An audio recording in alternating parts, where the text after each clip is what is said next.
الحمد لله نحمده ونستعينه ونستغفره ونؤمن به ونتوكل عليه ونعوذ بالله من شرور أنفسنا ومن سيئات أعمالنا من يهده الله فلا مضل له ومن يضلله فلا هادي له ونشهد أن لا إله إلا الله وحده لا شريك له ونشهد أن محمدا عبده ورسوله أما بعد وعن زيد بن أرقم رضي الله تعالى عنه قال أصحاب رسول الله صلى الله عليه وسلم يا رسول الله ما هذه الأزاهي قال سنة أبيكم إبراهيم أو كما قال. د حضرت ابراهیم علیه السلام واقع میں شروع کړي و د رب العالمین په حکم باندې خپل بچي په یو دشتو بیابان کې پرې خود او 13 جمعه مم درته ویلو او به اغزه کې نوې نو رب العالمین اغزه کې د زمزم او براخ کار کړي. حضرت هاجری رضی اللہ عنہ ځان له وخو یو خیمه جوړ کړه او په هغه خیمه کې بدا اوسیدا. رب ذوالجلال قبیله جرهم د یمن یو قبیله وا په دغه لار بتلراتلا اغویرال د حضرت هاجری رضی اللہ عنہ نه اجازه غوښته او داغي په اجازت باندې اغویم اغیزه کی آباد شو. حضرت هاجر رضی اللہ عنہ اخکار پسې تلې و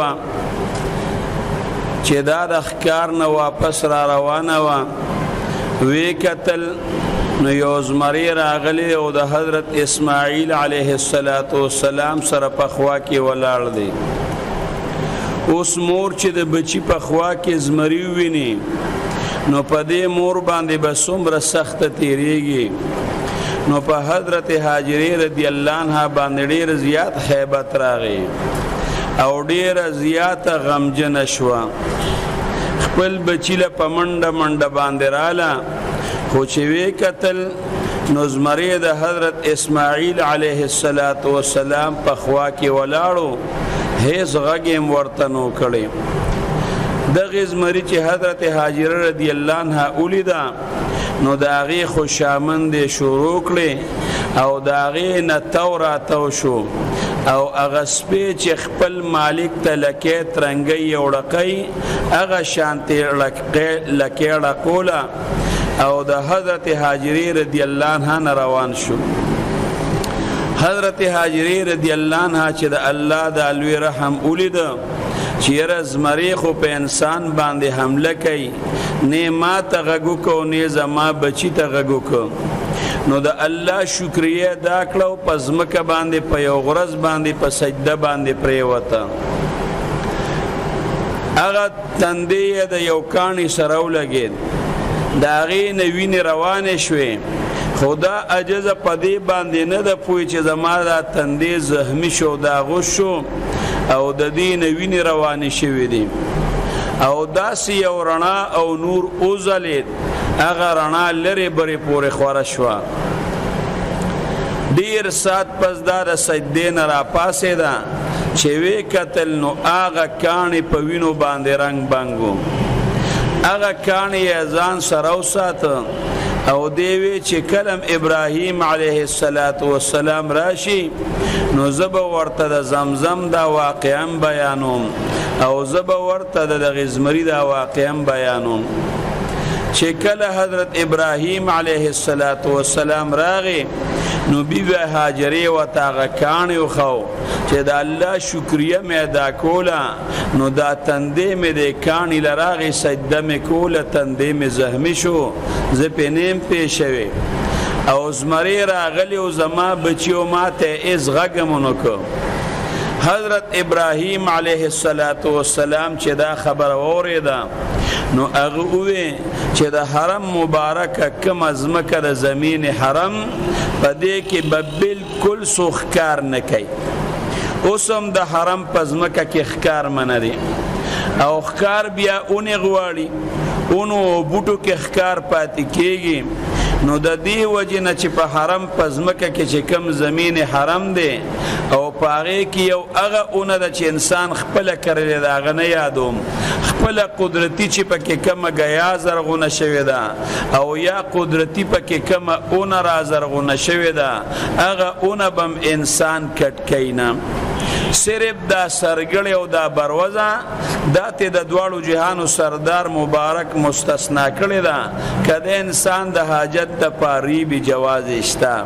نو د هغې زمین حرم د هغې ښکار به هم څوک نه کوي د هغې اونې له به هم څوک ګوتې نه وړي بیا مې درته تیره جمعه دام ویلیو چې د اسماعیل علیه السلام عمر 14 کالو ته ورسېد د الله بل امتحان پرې راغی چې دی ذبح که او دی قرباني کوه هغې کې رب العالمین حضرت ابراهیم علیه السلام له توفیق ورکه د الله حکم ته پلار او زوی غاړه کېښوده ویې منه خو الله وله بچې بچ کړ ابراهیم علیه السلام په فلسطین کې اوسېد هغې شام کې د دې خپل بچي او د ښځې د لیدو دپاره به د هغې ځای نه دې ځای ته راته د بیبي هاجره چې د حضرت اسماعیل علیه السلام عمر د 80 کالو ته ورسېد نو دا بیبي هاجره وفات شوه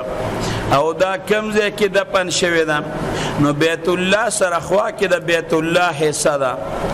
هغې ته حتویم شریف ورته ویل کېږي نو هغې حتویم کې دا بیبي هاجره بیا د خپل زوی دفن کړې ده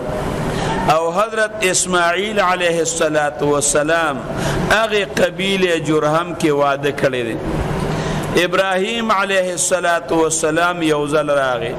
چې راغی د دې خپل بچی دروازې له اواز یې وکړ ښځې ورته وی چې اسماعیل ویشته نو ښځې ورته وی یاره اسماعیل خو نشته ورته یې وی څه شو ورته یې وی هغه زموږ تللی دی زموږ دپاره د رزق په تالاش کې رزق پسې تللی د رزق په تالاش کې ابراهیم علیه السلام ورته غږ ونه کړ چې زه د هغه پلار یم خو تپوس یې تې وکړه یاره ژوندم څنګه تېرېږي رزقم تنګ دی او که پراخه دی نو د اسماعیل علیه السلام ښځې نو پېژندلې هغه ورته وایي رزقم ډېر زیات تنګ دی او نور یم ډېرې ګیلې شکوې یې وکړې شکر یې ادا نه کړ حضرت ابراهیم علیه السلام ورته وی چې کله د خاون راشي نو زما سلام به ورته وی چې یو بوډا راغلی و په تا باندې سلام وی او بیا به ورته ده وی چې هغه وی چې د خپل دروازې دا چوکاټ دی بدل کم چې کله اسماعیل علیه السلام راغی نو د دې ښځې نه یې تپوس وکړ چې یاره څوک میلمه خو نو راغلی ما جاءکم من احد څوک راغلی خو نو هغې ورته وی یاره یو بوډا بابا راغلی په تا باندې سلام وی وی تا نه څه تپویسې نورې خو غږ درته نه دی کړی هغې ورته وی ما نه یې تپوس وکړه چې ژوندم څنګه تېرېږي رزقم تنګ دی که پراخه ما ورته وی چې د رزق ډېره زیاته تنګي ده وی نورې خو درته څه نه دي ویلې وی هغه راته وی چې اسماعیل راشي علیه السلام نو زما سلام پې ووایه او دا ورته ووایه چې هغه بابا وی چې د دروازې چوکاټ دی بدل کړ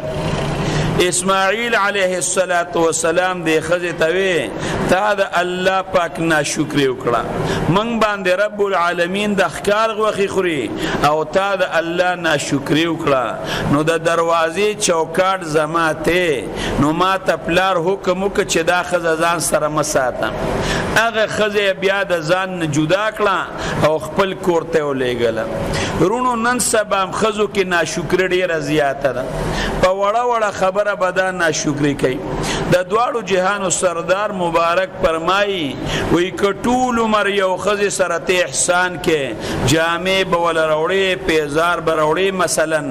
کټول عمر یو خزه سره احسان کې خدا معمولی دومره شمستانه ویني نو د خاون ته وی ما رأيت خيرا منك قط اے سړی تا نه خو چته ماړو خیر نه دی مونډلې لکه دون ویني خیر مې دنه نه مونډلې انصافدار لک سوچو کا چې دا کومه جوړه دی چولې ادا د پلار د کور راغلی چې دا کم پیزار دی چولې ادا د پلار د کور راغلی دو درې سار خوري او دو درې غرمه خوري او دو درې ماخام خوري کوټه کې درته لیټرین بیل جوړ شوی دی څومره د خاون خوشامند دی کوي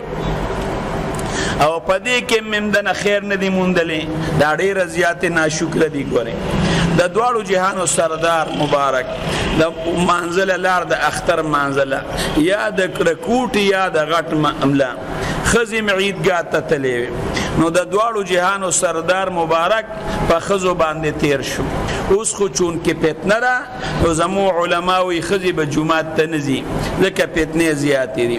نو چې پاک پیغمبر مبارک پاغه خزو باندې را تیر شو نو اغوی ته پاک پیغمبر مبارک وای اوریتو کن تاسو ما ته خودل شوی اکثر اهل النار اکثر د اهل النار نه پاک پیغمبر مبارک تبا په دنیا کې مکاشفه د جهنم او د جنت وشو رب العالمین به ورته جهنم خو نو رسول الله مبارک مقصد دو چې د سړو په نسبت تاسو ما په جهنم کې زیات لیدلې دومره می سړی په جهنم کې نه دی لیدلې چې څومره می تاسو په جهنم کې لیدلې اخو د رسول الله مبارک صحابیات وي نو پاک پیغمبر مبارک ته وی و بما یا رسول الله د الله رسول دا پس باندې دا خدي چې جهنم تزي نو د دې هغه وجه صدا او سبب یې سره پاک پیغمبر مبارک ورته فرمایي وی تاسو خیره زیاته کوي او یکفرن العشیر او د خاون ناشکری کوي عشیر په معنا د معاشر چې چا سره جون تیرې خیری زیاته کوي ګوره د خزو تکری خیالي کنه په وړه خبره به وي یو ببلې ته وي میراته شي ابدي ته وي میراته شي یو ببلې ته وي بچي دې مړشه بل ببلې ته وي زوی دې مړشه په وړه خبره به د خزې خیری کوي او تاسو د خاون ناشکری کوي نو ګوره چې پاک پیغمبر مبارک وي په جهنم کې مې زیات لیدلې ورته وي تصدقنا وي صدقې کوي وی جهنم کې مې زیات لیدلې نو د جهنم د تلو سبب ورلسه بیان ک یو خیره زیات کول او بل د خاون ناشکری کول نورونو خزر خیره نه کوي ناشکری د خاون نه کوي نو خیر دغه حدیث وګد ان شاء الله بیا بچت مقراشی بیا بیان کوم الله ری توفیق راکړي نو رسول الله مبارک وتوی صدقه کوي په صدقې باندې انسان الله د جهنم د اور نه بچ کی نو ابراهیم علیه السلام هغه خزه توی چې خاوند راشي زما سلام پی وایا او دا ورته وای چې هغه چې د دروازې چوکاټ دی بدل کا بس اسماعیل علیه السلام ته چې خزه د الوی سمدستی خزه جدا کړه په هغه قوم کې بلې خزه سره واده وکړ بیا ابراهیم علیه السلام یو ځل راغی اتفاقا بیا اسماعیل علیه السلام پکور کینو د دې خزنه आवाज وکي اسماعیل شتاغي وتوي نشتا وی چرته تل دي وی د رزق په تلاش کې موږ ل رزق وروړي تپوسه ته کوي جوندم څنګه تیریږي رزق کم تنگ دې ک پراخه وی ډیر خولي ژوندګي تیریږي ډیر خشتر رزق الله را کوي او دغه خزه د الله حمد او ثنا ادا ک د الله شکریا ادا کړه ابراهیم علیه السلام وتوی سخره ما طعامکم خوراکم سره هغه ورتوی اللحم غوښه خورو او وبسکو بس ابراهیم علیه السلام پاغي خوشاله شو چې دا خود الله د نعمت شکریه ادا کړه ابراهیم علیه السلام ورته دعا وکړه بارک الله فی لحمکم الله رستاسو په دې غوښه کې برکت پیدا کی او په دې ابو کریم الله پاک ستاسو برکت پیدا کی او بیا ورته وی چې خاوند راشي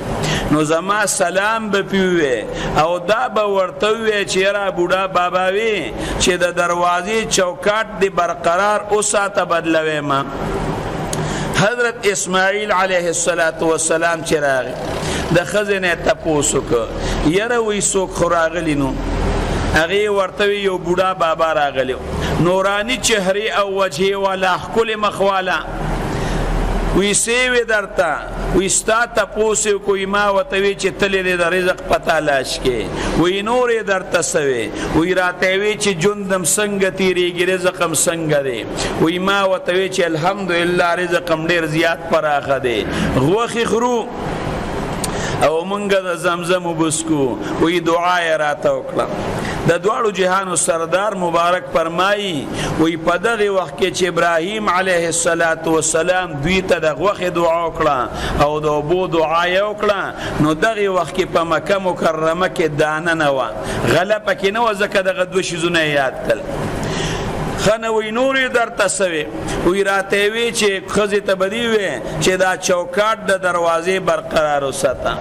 اسماعیل علیه السلام ورته وی ښځې دا زما پلار دی پلار و د الله پیغمبر دی او زما د دروازې چوکاټ دی ته به ما سره د ځان نه به دې جدا کومنه حضرت ابراهیم علیه السلام بیا یو ځل راغی چې راغی نو د زمزم په خوا کې یو اونه وګوره حضرت اسماعیل علیه السلام د هغې د سوري لاندې ناستو غشی جوړول ابراهیم علیه السلام راغی او پلار او زوی چې یو بل سره ملو شي او په کومه طریقه علیک سلیکو کی او زوی د پلار کوم احترام او کی اقا طریقه اسماعیل علیه السلام وکړه ابراهیم علیه السلام وته بچي ما ته الله پاک یو حکم کړی دی اسماعیل علیه السلام وته بابا چې الله در تاسو حکم کړی دی پوره کړه وی تبا پکې را سره امداد کې وی بالکل بدر سره کوم وی دې ځکه د الله یو کور دی غبه جوړو دغه وخت کې بیت الله بالکل پټو چې کله رب العالمین دا ازمکه دا چې کوم ځای کې بیت الله دی په دې ځای باندې یو زګو خبره وګدله خو د هغې نه الله پاک بیا د ازمکه پیدا کړی اسمانونه پیدا شوي دي دا بالکل د دنیا هغه منځ دی نو بیا چې کله فرشتې رب العالمین ځمکې ته راولېږلې نو الله ته وی پروردګاره موږ له دلته څه پکار دي چې د هغې نه تاویږو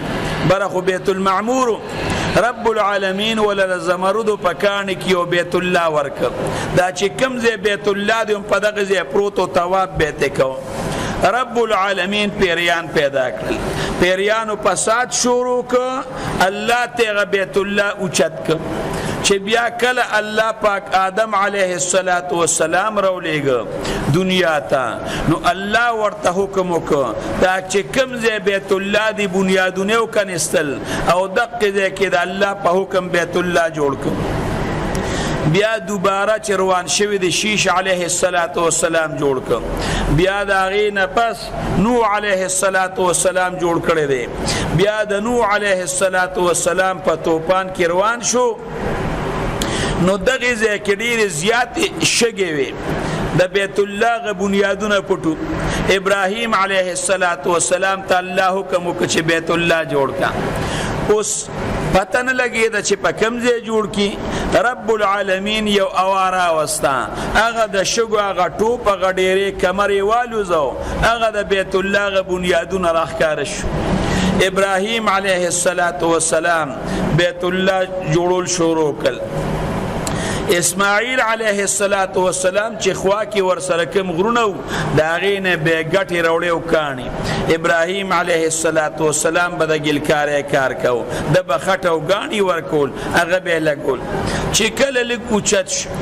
نو حضرت آدم علیه السلام ځان سره د جنت نه بازي سيزونه راوړو یو یې پکې حجر اسود راوړو دا د انسان د سر په برابر یو کانه دی د دوړو جهانو سردار مبارک فرمایي وي دا تک سپینو سودته حتوایا بني آدم د بني آدم او د انسانانو ګناهونو تور کړي چې کلم انسان وسره لاس لګي نو د دنه دا ګناهونه راکاږي لکه مقناطیس چې اوس په راکاږي نو دغه کانم الله جبل ابي قبيس کې امانت خو دیو هغه ورته غره غرزو هغه کان یا حجر اسود پکې کې خو بیت الله په مزه دیوالونو چتیدل قوازه ورله پکار ده نو هغه کان چې اوسم بیت الله سره په خوا کې مقام ابراهیم ورته وي دغه کانی باندې ابراهیم علیه السلام بولاړو د لیفت کار به کو د لیفت چې څومره با ابراهیم علیه السلام اوچتید نو دا به اوچتید اسماعیل علیه السلام بکانی راوړو راخته بشو ابراهیم علیه السلام به واغش بیا به اوچت په دغه کانی کې د ابراهیم علیه السلام د قدمونو مبارک دومره د دې بند عمر قدمونه پکې ورخته شوی دي د حضرت عمر فاروق رضی الله عنه په زمانه کې سیلاب راغلیو نو هغه د بیت الله د اخواته راوړو هغه بیا د هغه زین اوچت ک په خپل ځای باندې خو دی اوسم بیت الله ته مخامخ هغه کانشتا د سعودي حکومت یو ډې پاور لا جوړ کړی دا او د شیشي یو خولې ته جوړ کړی دی دا چې انسان پکې وګوري نو هغه د ابراهیم علیه السلام د قدمونو غنخ پکې ښکاری خو چې سړی وته وګوري خیر بیت الله یې جوړ کړ بیا چې بیت الله جوړ شو پلار او زوی ته دواړو طواف وکړو او دعا یې وکړه چې پروردګار دا عبادت را قبول کړه الله وتوی اذن بالناس دی جبل ابي قبيس توهجا او دی ټول خلق تاوازو ک چې حج لرازي ابراهیم علیه السلام وتوی دی ټول خلق ته بزما اواز څنګه رس الله ورتوی رسول په ما دی اواز کولستا حضرت ابراهیم علیه السلام د حج د پاره आवाज وکړ چې څومره کسان جمع دیو د زمکه په سر هغه کسان او رب العالمین د ابراهیم علیه السلام هغه आवाज ورسو او چې کوم خلق لا دنیا ته نور اغلی نو رب العالمین داوی ارواح ته ورسو نو اغوی چې چا د ابراهیم علیه السلام په هغه आवाज باندې لبیک ویل دي نو د انسان به الله حج لبوزي الله دې منګ او تاسو زمنګ بچي په هغه کسانو کې حساب کې چې بار بار لبیک پیویلی هم زمنګ د کورونو زنانا نو هغه به حج کوي کچا یو ځل لبیک ویلی دی یو ځل بکای او کچا ډیر ویلی دی نو ډیر بکای خیر بیا ابراهیم علیه السلام فلسطین ته واپس راغی بعضی روایاتو کې راځي چې د ابراهیم علیه السلام عمر یوصل اتیا کال شنو وفات شو بعضی کې راځي چې د اسماعیل ابراهیم علیه السلام عمر 200 کال شنو دا وفات شو 200 کال په عمر کې وفات شو حضرت اسماعیل علیه السلام یوصل او د شپږو دیر شو کال په عمر کې اسماعیل علیه السلام دا وفات شوی دی قبیله جرهم اغل تاباده شیوا دا غوی جب عربی و حضرت اسماعیل علیه السلام دا غوین عربی زدکړه او اغه د قبیله جرهم اغه خلق اغه پاغه کدا بیا خوارش ابراهیم علیه السلام دا ډیر زیات میلمدوس انسان ډیر زیات میلمدوس انسانو یوازې به ډوړې نه خوړه پر روایتو کې راځي یو ځل یو بوډا سړی په لار روان هغه راوس وی ډوړې خوړلې را هغه ورته وینا ځان سره کېنو چې کله ډوړې خوړه ورته پتاو لګي د چې دا سړی خو مشرک دی هغه ته ویره چې ما ته پته وي چې ته مشرک نو ما نه به یو وړم نه وخوړلې هغه رخصت شو هغه بوډا رب العالمین جبرئیل امین راولېګ جبرئیل امین ورته وی وستاره وی چې د دې سړی عمر سره پاسه سل کال دی اوس پورې شرک کوي خو چته ما په ډوډۍ نه ده بند کړي او ستا یو وخت میلمه شنو تا ورته داسې خبره وکړه حضرت ابراهیم علیه السلام غلاړ او د هغه کاکانه د هغه بوډانه د هغه نه مافي وغوښته او ته وستا خو ډیر زیات ښه اخلاق دي تاسو کې د وته الله پاک پیغمبر ما هغه بوډا د حضرت ابراهیم علیه السلام د خپل اخلاقنا وجنا الله پاک ته د ایمان هغه نعمت ور نصیب کړ هغه الله پاک مسلمان کړ رونو 13 جمعه د قربانۍ سم مسائل می درته بیان کړو وخت بیا برابر شو نو ګوره کوم وسایل چې می بیان کړو نو بعضی اوس د قربانۍ ساروی چې سړی علالي نو پکار دا چې د قربانۍ ساروی علالي نو چې ټول مرګري ورته حاضر شي حاضر حضرت فاطمه رضی الله عنها د دوالو جهانو سردار مبارک وتوي قومي فاسا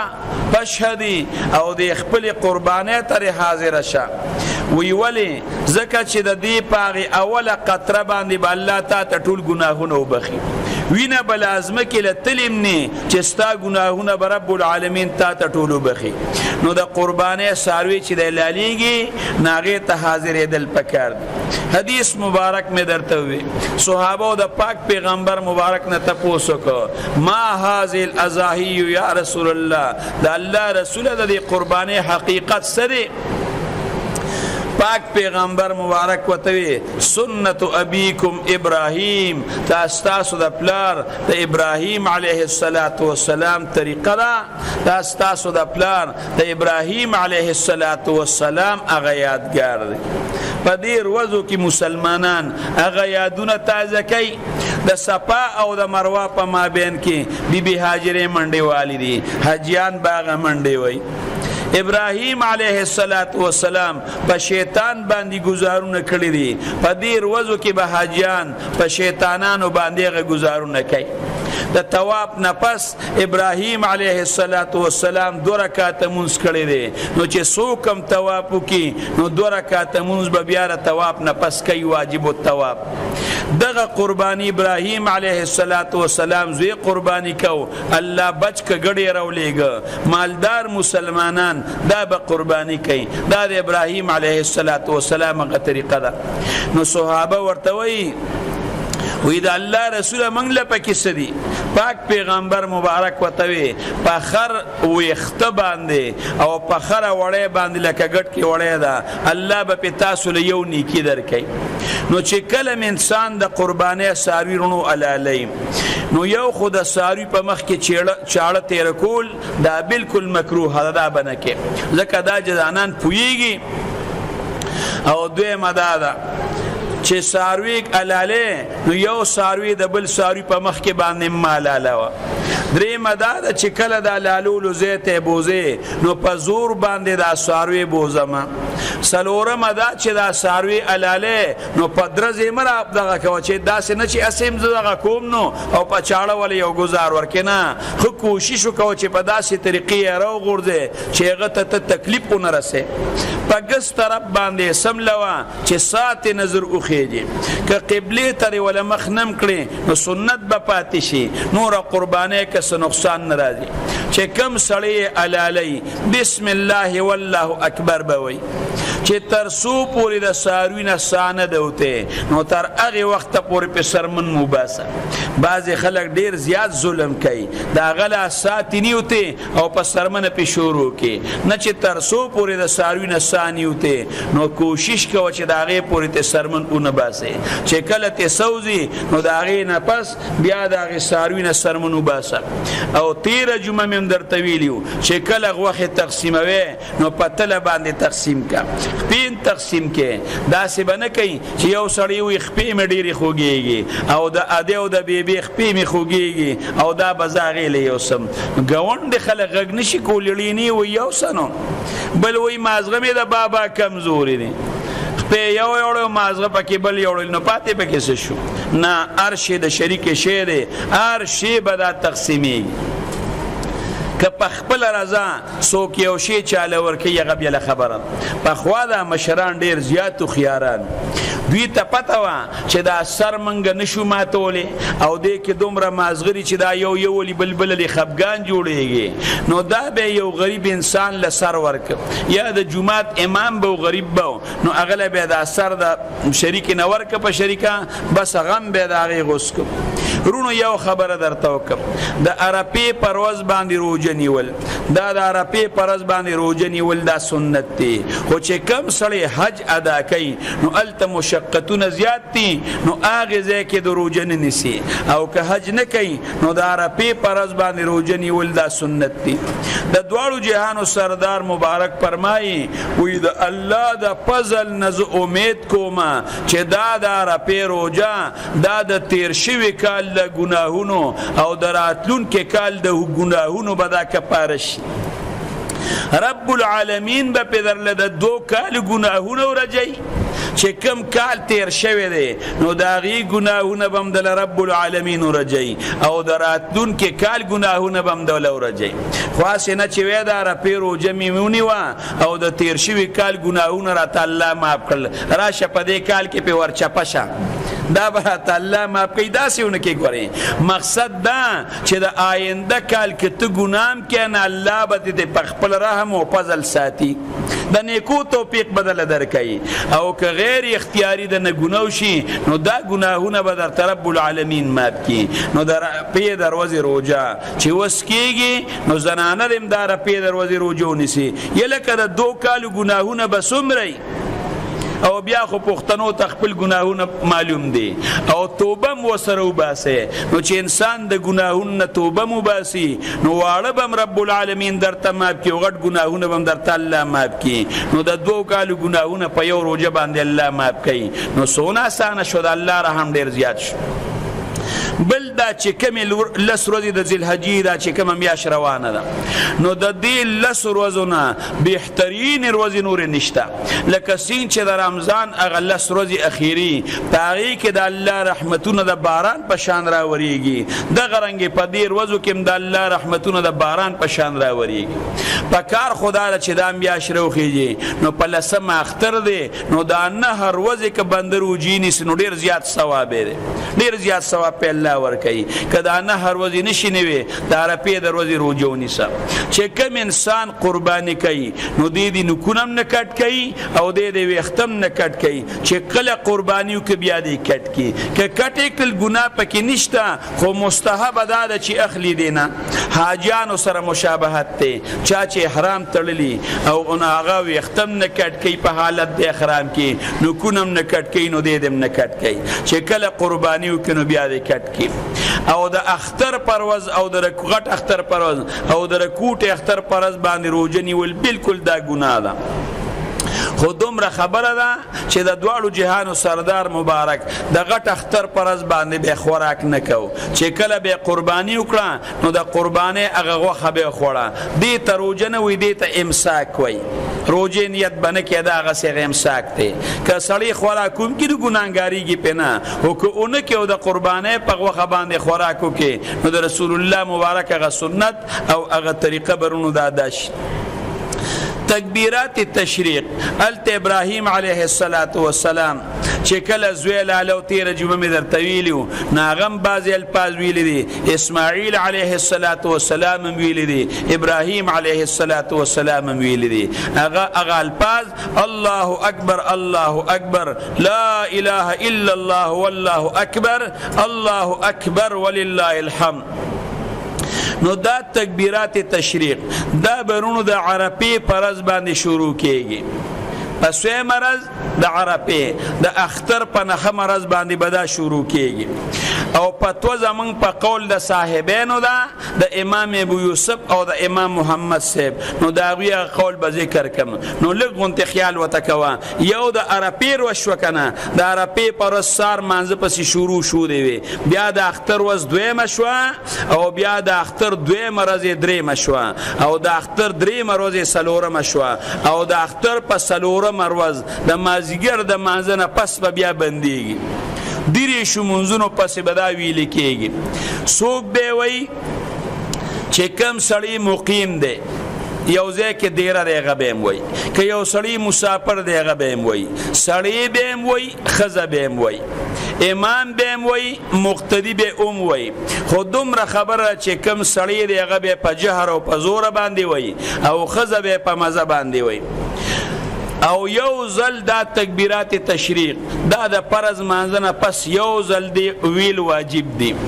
او زمون بعض علما فرمایي کدرې ځل یو انسان وی نو دا افضل دی او چې یو ځل د فرض مانځنه په زور باندې وي نو غاړه د اخلاص شو دا سه پکریکه باندې نه چې شلم کندي تر आवाज رسی او په مزم نه متوسط او درمیانه आवाज سره که پرس که مثلا د امام نه را تکبیرات تشریق ایر شو انسان دی مقتدی صبر نه کوي سمدستی دی شروع کی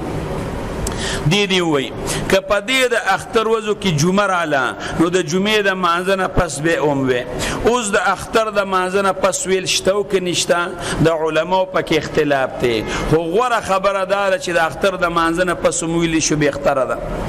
او د جنازې د مانځنه پس دا تکبیرات تشریق ویل نشته که یو انسان داسي چې د غټ اختر دی روزو کې د ایام التشریق دا چې کوم روزي دي په دې روزو کې دنه د مونږ قضا شو او دې په دې روزو کې د دې مانځه قضا کوي نو دا غي نه پس بم دا تکبیرات تشریق وای او کنه په دې روزو کې قضا ونکړه دار وځي تلاړي روستو بیا قضا کوله نو بیا په د باندې دا تکبیرات تشریق نشته که یو سړی داسې وي چې دا غنه د نور روزو منځونه قضا شي او په دې روزو کې هغه قضا کوله نو د هغه مانځنه پس په د باندې دا تکبیرات تشریق په د باندې شته دینه بعضی مرګري وای یره د غټ اختر د منظره طریقه کې راته لګ بیان کړنو دا بهتره نورونو یو خبره درته وکم زمنګ د تورمزو چې کوم عیدګاه ده نو پاغه کې د اختر مون ان شاء الله العزیز دا بشپګنی بجې باندې کیږي ځان سره یاد وساتئ ها د تورمزو چې کوم عیدګاه ده زمنګ خټ کې نو د اختر مون بشپګنی بجې باندې ان شاء الله العزیز کیږي دغه تاسو د پته را حجیان نزي چې کوم مسافر دی او د دې ځای خلک ته حج پابندی ده نو شیخ صاحب هم دا سخ کال بیا د حج نه پاتې شوی دی نور کله دا حج خو هغه ځای کې وي ان شاء الله شیخ صاحب په خپل د اختر مونږ کوي او بیا د اختر مونږ چې وشي دا واجب دی ګوري او دا غي نه پس خطبه ده هغه خطبه ویل دا سنت دی لیکن اوریدل واجب دی بعض خلک د اختر مونږ کې خطبه تنی ساری غره روان شي نه د اختر مازنه پس هغه خطبه ویل دا اوریدل دا واجب دی غي ته به ساريږي نو د اختر د منظرونو طریقه دا چې کله د اختر ورځ الله په منګو پتا سو په خوشاله باندې راوستلی کی امام پسې ودرېږي نو نیت بو کې په دې طریقې باندې چې 2 رکعات واجب مونږ کوم د دې غټ اختر سره د شپږو تکبیرونو په دې حاضر وخت په دې حاضر امام پسې خاص الله تعالی را محمد کعبه شریفه پلور ک الله اکبر نو امام بم نیتو کی تاسو بم نیتو کې نو بیا به امام هم غوګون لګوتی اوچت کې تکبیر تحریمه ورته وای نو چې غوګون لګوتی اوچت کې د نامه لاندې بلا سو تړي مقتدیان بم د نامه لاندې لا سو تړي امام بم سبحانك اللهم سنوي مقتدیان بم سبحانك اللهم او سنوي نو چې کله دا سنوي اعوذ بالله بلا شروع کړي امام ني نو دغه وخت کې به امام وي الله اکبر دی غوګون لبلا سنو چت کی مقتدیان بم الله اکبر وي غوګون لبلا سنو چت کی لا سنو بدا سر ازوړن کی دا بتلینا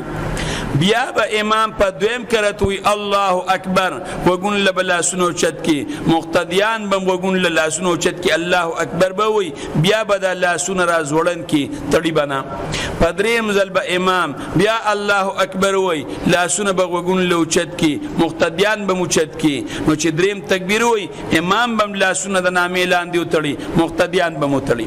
بیا به امام په پټه باندې اعوذ بالله وای بیا به بسم الله وای بیا به سورته فاتحه په جهر باندې وای په زوره سورت بم په زوره وای یو رکعت به امام کې لکه څنګه چې منګ رکعت په مانځه کې سړی کوي نو چې کله امام او مقتدیان دویم رکعت تر اوچت شي ګوره دې ځای کې دا درې زائد تکبیرونه دا د ثنا نه پښو د اعوذ بالله او د بسم الله نه مخکې شو نو چې بیا کله امام دویم رکعت کوي او بیا دې په دویم رکعت کې سورته فاتحه وای او ورپسې سورته وای نو چې سورته وای الله اکبر وای نو رکوع له بنزي دغه وخت کې به امام الله اکبر وای او وګون لاسونه به وګونو توچت کی او دا لاسونه به زوړند کی مقتدیان هم الله اکبر وای وګونه به لاسونه به وګونو توچت کی او لاندې به زوړند پریری بیا په دویم ځل به امام او مقتدیان الله اکبر ویلو سره لغوګونو لاسونه وګونو توچت کی او زوړند به پریری وګور امام به الله اکبر په زور وای مقتدی په مزه وای بیا په دریم ځل باندې بیا به امام الله اکبر په زور وای مقتدیان په مزه وګونه بل لاسونه به وګونو توچت کی او پری به دي نو پړوم بي رکعات کې خو په دریم کړه چې تکبیر ویل شوی نو بیا په نامه باندې لاسونه تړلو کنه او دې ځکه په دریم تکبیر ویل شي نو لاسونه به تړینا دا به زوړندي بیا به امام سلورم تکبیر وای دا غي نه پس به امام رکوع لاړ شي مقتدیان هم رکوع لاړ شي هغه مونږ بوشي بیا دا غي نه پس امام خطبه ده او قربانیم چې کوي نو ګوره کده غوښنیت هغه پړ کې راغلی وی غیر اختیاري رب العالمین پاغه باندې مؤاخذه نه کوي نیول پې نه کوي خو دغه غانیتونه د ځلنه وباسېدو کې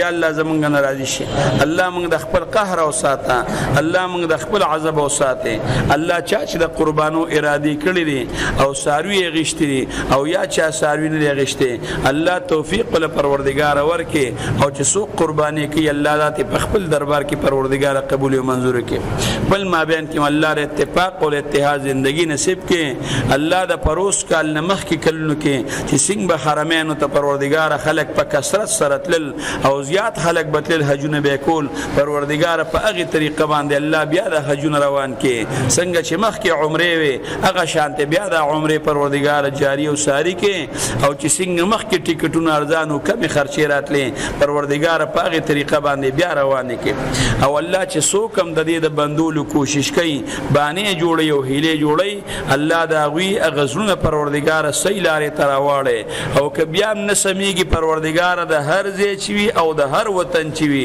هر څوک چې الله په خپل قهر تباہ برباد کې نیکان مشران الله په حرمینو لور کې او د ټولو مسلمانانو کې ملکونو کې الله نیکان مشران پروردگار را وستل کې